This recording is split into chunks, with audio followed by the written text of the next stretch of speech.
ഇങ്ങനെ വിദ്യാഭ്യാസം, tourism, technology, agriculture പോലും, നമ്മൾ അഗ്രികൾച്ചർ ഏറ്റവും തഴഞ്ഞിട്ടിരിക്കുകയാണ്. നമുക്ക് ഒരു സാധ്യതയും ഇനിയില്ല. നമ്മുടെ പുതിയ തലമുറയെല്ലാം വിശ്വസിപ്പിച്ചിരിക്കുകയാണ്. ഞാനൊരിക്കൽ ജപ്പാനിലൂടെ യാത്ര ചെയ്യുമ്പോൾ, ജപ്പാനിലെ നെൽകൃഷിയുടെ നാടാണ്. ഇപ്പോഴും ഇത്രയും സാങ്കേതികമായി ഉയർന്നു നിൽക്കുന്ന ജപ്പാനില് ഇപ്പോഴും നെൽകൃഷി വളരെ ലാഭകരമായിട്ട് അവിടെ നടത്തുന്നു. ഞാൻ ആ ഗൈഡിനോട് ചോദിച്ചത് എങ്ങനെയാണ് സാധ്യമാകുന്നത്. അവർ പറഞ്ഞു അവർക്ക് നഷ്ടമൊക്കെ ഉണ്ടായിരുന്നു, പക്ഷെ അവർ പിന്നീട് കളം മാറ്റി. അവര് ഇപ്പോൾ കൃഷി ചെയ്യുന്ന ഒരു നെല്ലിന്റെ മാർക്കറ്റ് വില, ആ നെല്ലിന്റെ പേര് ഞാൻ പിന്നീട് പറയാം, ഇപ്പൊ ഞാനത് മറന്നു ഓർക്കുന്നില്ല. ആ നെല്ലിന് അരിക്ക് 1 കിലോയുടെ വില $108. 1 കിലോ അരിയുടെ, നിങ്ങൾക്ക് ഇന്റർനെറ്റിൽ സെർച്ച് ചെയ്താൽ കിട്ടും അത്. ജപ്പാൻ ഉത്പാദിപ്പിക്കുന്ന ഏറ്റവും വില കൂടിയ അരി ഏതെന്ന് നോക്കിയാൽ മതി. $108 1 കിലോ അരിക്ക് അതിന് മാർക്കറ്റ് വില. നമ്മളെ അരിക്കോ 45-50 രൂപയ്ക്ക് നമ്മുടെ കർഷകന് ഉത്പാദനം കഴിഞ്ഞ് കൊടുക്കേണ്ടി വരുന്നു. എന്നാൽ ഈ $108 എന്ന് പറയുന്ന ഏതാണ്ട് 8,000-8,500 രൂപയിലേക്ക് 1 കിലോയ്ക്ക് മാറിയാൽ കൃഷി ലാഭകരമാകുമോ? ഇന്ന് അമേരിക്കയിലേക്ക് പോയാൽ അവിടെ നിന്ന് രാജിവെച്ച് ഇവിടെ വന്ന് കൃഷി തുടങ്ങും. അപ്പോ നമ്മുടെ ടെക്നോളജി മാറ്റണം. നമ്മൾ നടന്ന നെൽവിത്തിനങ്ങൾ ഏതെന്ന് തീരുമാനിക്കണം. മാർക്കറ്റ് പഠിക്കണം. ലോകത്തിന്റെ ഡിമാൻഡ് പഠിക്കണം. മാർക്കറ്റിൽ ആവശ്യമുള്ളത് ഏതെന്ന് കണ്ടെത്തണം. അല്ലാതെ എൻ്റെ അച്ഛൻ ഈ നെല്ല് കൃഷി ചെയ്തത്, ഞാനും ആ നെല്ല് തന്നെ കൃഷി ചെയ്യും, എൻ്റെ മക്കളും അതേ നെല്ല് കൃഷി ചെയ്യും എന്ന് വാശി പിടിക്കേണ്ടതില്ല. ഇതിനവരെ ഗൈഡ് ചെയ്യേണ്ടത് സ്റ്റേറ്റ് ആണ്, ഭരണകൂടത്തിന്റെ കാർഷിക വിഭാഗമാണ്, അവിടുത്തെ ഗവേഷകരാണ്, മാർക്കറ്റിംഗ് പ്രൊഫഷണലുകളാണ്. ഉദ്യോഗസ്ഥരും ശാസ്ത്രജ്ഞന്മാരും മാത്രമായാൽ പോരാ. നമുക്കൊരു മാർക്കറ്റിംഗ് കൺസെപ്റ്റ് ഇല്ല. സർക്കാരിനൊരു മാർക്കറ്റിംഗ് സംവിധാനമില്ല. സംവിധാനം എന്ന് പറയുന്നത് ഞാൻ ഈ പറയുന്ന നിലവിലുള്ള ചില മാർക്കറ്റ് ഫെഡൊക്കെ പോലുള്ള സാധനങ്ങളെ കുറിച്ചല്ല പറയുന്നത്. റിലയൻസ് ഇൻഡസ്ട്രീസിന്റെ മാർക്കറ്റിംഗ് ഹെഡ് നമ്മൾ കേരളത്തിലേക്ക് കൊണ്ടുവന്ന, അല്ലെങ്കിൽ അദാനിയുടെ മാർക്കറ്റിംഗ് ഹെഡിനെ കേരളത്തിന് വേണ്ടി പണിയെടുപ്പിച്ചാൽ എങ്ങനെ ഉണ്ടാവും? അദാനി ലാഭം ഉണ്ടാക്കുന്ന പോലെ കേരളത്തിന് ലാഭം ഉണ്ടാവും. അതാണ് ഞാൻ ഈ പറഞ്ഞ മാർക്കറ്റിംഗ് എന്ന് പറയുന്നത്. സ്റ്റേറ്റ് ഒരു സംരംഭം തന്നെയാണെന്ന് തിരിച്ചറിയണം നമ്മൾ. ആ സംരംഭത്തിന് ലാഭവും പണവും കയ്യിലുണ്ടെങ്കിൽ ജനക്ഷേമ പ്രവർത്തനങ്ങൾ നടത്താൻ കഴിയുള്ളൂ. അല്ലെങ്കിൽ സാമൂഹ്യക്ഷേമ പ്രവർത്തനങ്ങൾക്ക് പോലും പണമില്ലാതെ നമ്മൾ വട്ടം കറങ്ങും. അതാണോ ആവശ്യം? അതോ സ്റ്റേറ്റ് കൊമേഴ്ഷ്യലി ഫീസിബിൾ ആയി മാറണോ? അത് നമ്മൾ ചിന്തിക്കേണ്ട സമയമായിരിക്കുന്നു. പണസമ്പാദനത്തിന് സ്റ്റേറ്റ് ഒരു ഇൻവെസ്റ്ററുടെ സ്വഭാവത്തിലേക്ക് രൂപം മാറണമെന്ന് പറയുമ്പോൾ, സമ്പാദിക്കപ്പെടുന്ന പണത്തെ സ്റ്റേറ്റ് എങ്ങനെ വിനിയോഗിക്കുന്നു എന്നത് ഒരു ഇന്ത്യൻ പരിസ്ഥിതിയിൽ സത്യത്തിൽ വലിയൊരു പ്രശ്നമാണ് എന്ന വ്യക്തിപരമായ തോന്നൽ എനിക്കുണ്ട്. നാം പ്രതിമ നിർമ്മിച്ചും നാം മ്യൂസിയങ്ങൾ നിർമ്മിച്ചും കോടികൾ ചെലവഴിക്കുന്ന ഒരു നാട്ടിൽ നമുക്ക് എങ്ങനെയാണ് സ്റ്റേറ്റിന്റെ ഒരു ഇൻവെസ്റ്ററുടെ റോളിൽ? സ്റ്റേറ്റ് കാശ് ഇല്ലെങ്കിൽ എന്ത് സംഭവിക്കും എന്നുള്ളത് നിങ്ങൾക്ക് അറിയാവുന്നല്ലേ. ഇപ്പോ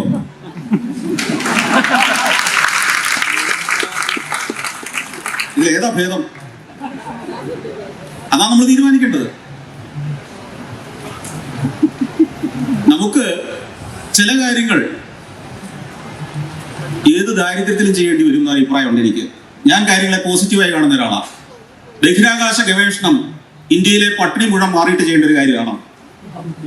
നമ്മുടെ പ്രതിരോധ സംവിധാനങ്ങളെ നവീകരിക്കല് നമുക്ക് നമ്മുടെ ദാരിദ്ര്യം എല്ലാം മാറിയിട്ട് ചെയ്യാൻ കഴിയുന്ന കാര്യമാണോ? അല്ല. അതുകൊണ്ടാണ് വിവിധ വകുപ്പുകളായി ഇതിനെ തിരിച്ചിരിക്കുന്നത്. ഓരോ വകുപ്പിനും നിശ്ചിത തുക മാറ്റിവെക്കുന്നത് അതുകൊണ്ടാണ്. ഈ വകുപ്പിന്റെ പണിയെല്ലാം കഴിഞ്ഞിട്ട് മിച്ചമുള്ള തുക മറ്റേ വകുപ്പിനും അല്ല ഒരു സ്റ്റേറ്റും തീരുമാനിക്കുന്നത്, ഒരു രാഷ്ട്രവും തീരുമാനിക്കുന്നത് അങ്ങനെയല്ല. കേരള സ്റ്റേറ്റും അല്ല, ചൈനയുമല്ല, അമേരിക്കയുമല്ല, എല്ലാം സ്വതന്ത്ര വകുപ്പുകളാണ്. ഓരോ വകുപ്പിനും നിശ്ചിത അതർഹിക്കുന്ന തുകയാണ് കൊടുക്കുന്നത്. വിദ്യാഭ്യാസ വകുപ്പിന്റെ പണിയെല്ലാം കഴിഞ്ഞിട്ട് മിച്ചമുള്ള തുക ശാസ്ത്ര സാങ്കേതിക വകുപ്പിന്, അതും കഴിഞ്ഞ് മിച്ചമുള്ള പൈസ മാത്രം മറ്റേ വകുപ്പിനല്ല നമ്മൾ തീരുമാനിക്കുന്നത്. നിങ്ങളൊരു സ്ഥാപനം നടത്തുന്ന ആളാണെങ്കിൽ നമുക്കറിയാം, നിങ്ങൾ ഓരോ വകുപ്പിനും ഇപ്പൊ റോ മെറ്റീരിയൽ പ്രൊക്യൂർമെന്റിന് കൊടുക്കേണ്ട പൈസ അത് കൊടുത്തിരിക്കണം, മാർക്കറ്റിംഗ് പ്രൊമോഷൻ കൊടുക്കേണ്ട പൈസ അത് കൊടുത്തിരിക്കണം. നമ്മുടെ മാർക്കറ്റിംഗ് ആക്ടിവിറ്റികളാണ് നമ്മുടെ രാഷ്ട്രത്തിൽ ആളുകളിൽ അഭിമാനം ഉണ്ടാക്കുന്ന പ്രവർത്തനങ്ങളും നമ്മൾ നടത്തണം. നമ്മുടെ വരുന്ന തലമുറകൾക്ക് നമ്മുടെ നാടിനെ കുറിച്ച് അഭിമാനം തോന്നണം. നമ്മളിവിടെ എന്തൊക്കെ പറഞ്ഞാലും നിങ്ങൾ ഈജിപ്ത് എന്ന് കേൾക്കുമ്പോൾ നിങ്ങളുടെ മനസ്സിലേക്ക് വരുന്ന ഒരു ഇമേജ് എന്താണ്?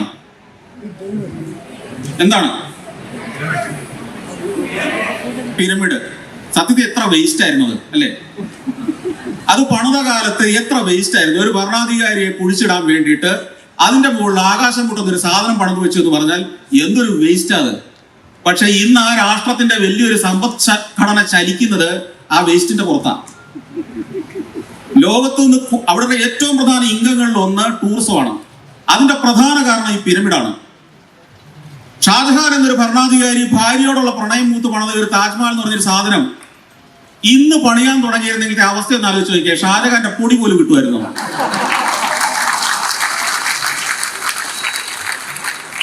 പട്ടിണിയില്ലാത്ത കാലത്തായിരുന്നു അത് പണിതെന്നാണോ നിങ്ങൾ വിചാരിക്കുന്നത്? അടിമപ്പണിയായിരുന്നു. അപ്പോ നമ്മളുടെ ചിന്താഗതി മാറ്റണം.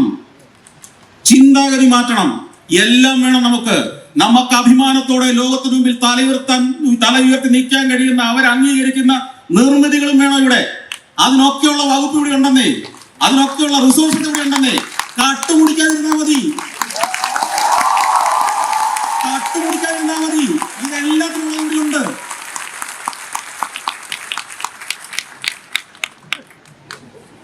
താജ്മഹൽ നിർമ്മിച്ച കാലത്ത് നിന്ന് സർദാർ പട്ടേലിന്റെ പ്രതിമ നിർമ്മിക്കുന്ന ഒരു കാലത്തിലേക്കുള്ള ഒരു ട്രാൻസിഷനെ കുറിച്ച് പരാമർശിച്ചു എന്ന് മാത്രമേ ഉള്ളൂ. പക്ഷേ ലോകത്തിന് മുമ്പിൽ രാജ്യത്തെ അടയാളപ്പെടുത്തുന്ന എല്ലാ കാഴ്ചകളും മലയാളിയും ലോകത്തിന് മുമ്പിൽ വെക്കേണ്ടതുണ്ട് എന്ന് തന്നെയാണ് എൻ്റെ തോന്നൽ. ഞാൻ വീണ്ടും നമ്മളുടെ 2050 വികസന സങ്കല്പത്തിലേക്ക് വരുമ്പോൾ നാം ശീലിച്ച ചില കാഴ്ചകൾ, മെട്രോകൾ ഉണ്ടാവുന്നു, അല്ലെങ്കിൽ കൂടുതൽ വിമാനത്താവളങ്ങൾ ഉണ്ടാവുന്നു, വലിയ കെട്ടിടങ്ങൾ ഉണ്ടാവുന്നു, ഫ്ലാറ്റ് സമുച്ചയങ്ങൾ ഉണ്ടാവുന്നു. ഇങ്ങനെ ഒരു കാഴ്ച നാം നമ്മളുടെ മനസ്സിൽ രൂപപ്പെടുത്തിയിട്ടുണ്ട്. അല്ലെങ്കിൽ ഇങ്ങനെ ഒരു കാഴ്ചയെ രൂപപ്പെടുത്തിയെടുത്ത മനുഷ്യരാണ് ഭാവി കേരളത്തെ നിർമ്മിക്കുന്ന സ്ഥാനങ്ങളിൽ ഇരിക്കുന്നുണ്ടാവുക.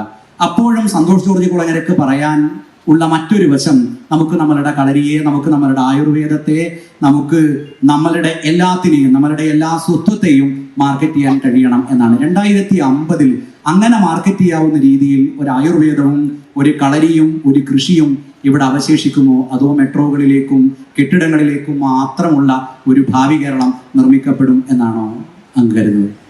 അങ്ങനെയില്ല. ഇപ്പോൾ ഉദാഹരണം പറഞ്ഞാൽ VS അച്യുതാനന്ദന്റെ ഭരണകാലത്ത് ഒരു നിയമം ഉണ്ടായി. നെൽവയലുകളും തണ്ണീർത്തടങ്ങളും നികത്താൻ പാടില്ല, നമ്മളത് ഫ്രീസ് ചെയ്തു. അതുകൊണ്ട് ഉണ്ടായ മാറ്റം നമുക്കൊക്കെ പ്രകടമാണ്. നെൽകൃഷി പലയിടത്തും നടക്കുന്നില്ലെങ്കിലും ആ തണ്ണീർത്തടങ്ങളായിട്ട് അവശേഷിക്കുന്നുണ്ട്. നമുക്ക് എപ്പോൾ വേണമെങ്കിലും നെൽകൃഷി ഈ പറഞ്ഞ പോലെ പുനരാരംഭിക്കാം.